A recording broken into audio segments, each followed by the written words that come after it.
देखिए, ये जो सरकार की जो बिहेवियर रहा है, इनका अप्रोच रहा है, ये बिल्कुल ही क्लूलेस हैं।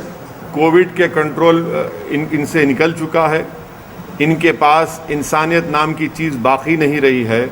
अगर बाकी होती तो इतनी बड़ी गलती कि फॉरेन कंट्रीज से 300 टन का emergency covid aid Delhi airport पर रुका हुआ है, जिसमें 5,500 ऑक्सीजन कॉन्सेंट्रेटर्स हैं, 3,200 ऑक्सीजन सिलेंडर हैं, 1,36,000 रेमडेसिविर इंजेक्शन है।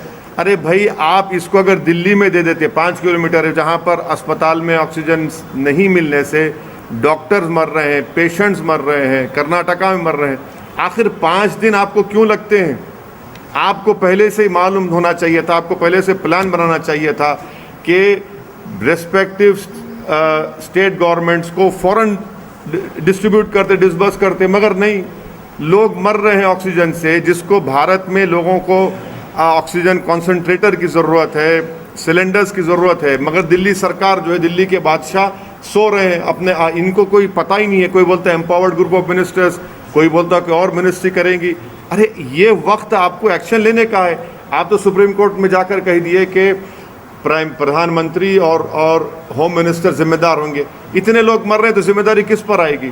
कहाँ गया प्रधानमंत्री का वो स्टेटमेंट के अगर किसी गाड़ी के टायर के नीचे एक कुत्ते का बच्चा भी आता है तो हमको तकलीफ होती है? यहाँ तो इंसान मर रहे हैं। शमशान घाट में जगह नहीं है जलाने के लिए, लकड़ी नहीं है, क्रेमेटोरियम जो गैस के हैं वो ख़राब हो जा रहे हैं, कब्रिस्तान की ज़मीनें कम पड़ रही हैं। आखिर क्या हो रहा है हमारे मुल्क में? क्या ये गवर्नमेंट हरकत में आएगी, नहीं आएगी? कब तक प्रधानमंत्री से वीडियो कॉन्फ्रेंस से लेकर पूछते रहेंगे? अरे भाई, ज़मीन पे देखिए ना, आप ज़मीन पे नाकाम साबित हो रहे हैं। आपके कोई हरकत नहीं कर रहे हैं। आपकी सरकार दिख ही नहीं रही ज़मीन पर। आपकी सरकार सिर्फ वीडियो कॉन्फ्रेंस में दिख रही है, मगर ज़मीन पर तो कोई सरकार नज़र ही नहीं आ रही। इससे हर आदमी परेशान है।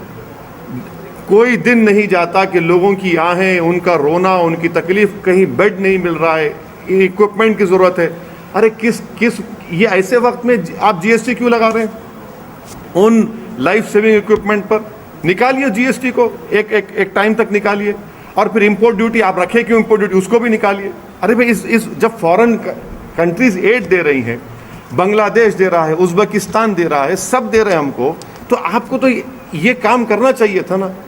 आप दिल्ली में एम्बेसीज हैं, आज एक अफ्रीकन कंट्री का डिप्लोमेट, उसकी मौत हो गई, उसको ऑक्सीजन नहीं मिला, मिलिट्री हॉस्पिटल ले जाना पड़ा उसको। तो ये देखकर ऐसा लग रहा है कि सरकार बिल्कुल ही इनविजिबल हो चुकी है, कहीं पर नजर नहीं आ रही। रेलवे मंत्रालय का दावा है कि वो कई सारे ऑक्सीजन एक्सप्रेस भी चला रही है। रेलवे मंत्रालय को सिर्फ इतना कहना चाहिए कि दिल्ली को कितने ऑक्सीजन की जरूरत थी, आपने कितना दिया पूरे देश में? आप दिल्ली को आप नहीं दे सक रहे और आप बाजा बजा रहे अपना। ये तो कैपिटल है ना देश का, वहीं पर आपकी झूठ तो वहीं साबित हो रही है। पॉलिटिकल सवाल सर, बंगाल में काफ़ी पोस्ट पोल वॉयलेंस हो रहे हैं, उसको आप कैसे देखते हैं? ये जो नहीं, ये इंसान की ज़िंदगी, उसकी जान एक फंडामेंटल राइट है भारत के संविधान में। जो कोई सरकार, चाहे केंद्र सरकार हो, कोई भी स्टेट गवर्नमेंट हो, उनकी पहली जिम्मेदारी होनी चाहिए कि वो इंसान की जान को बचाएं। और अगर वो जान को नहीं बचाते तो वो अपने फंडामेंटल ड्यूटी में नाकाम साबित हो रही हैं। तो कॉन्स्टिट्यूशन में राइट टू लाइफ एक फंडामेंटल राइट है। जहाँ कहीं भी जिस देश के जिस किसी कोने में अगर कोई सरकार किसी भारत के नागरिक की या किसी भी इंसान की जान को बचाने में नाकाम है तो हम उसको कंडेम करते हैं। अलग अलग political parties, national political parties, वो they are demanding, they are in fact उनका वो फेवर कर रही हैं कि लॉकडाउन होना चाहिए, नेशनल लॉकडाउन होना चाहिए। तो बड़ी जोर नहीं, मैं लॉकडाउन के ख़िलाफ़ हूँ। ये हिमाकत करने की बातें हैं। लॉकडाउन से ये होगा कि या तो गरीब भूख से मर जाएगा या कोविड से मर जाएगा। आप को कंट्रोल करना है। कर्फ्यू आप लगा रहे हैं, बहुत अच्छा है, कर्फ्यू चल रहा है, मगर कंप्लीट लॉकडाउन से फिर क्या होगा? उस गरीब के घर में खाना कौन लाएगा? और आप ये तो एक बहुत बड़ी हिमाकत होगी मेरे बारे में, इस बारे में। और मेरी राय, मैं शुरू से लॉकडाउन के ख़िलाफ़ रहा हूँ और आज भी लॉकडाउन के मैं ख़िलाफ़ हूँ।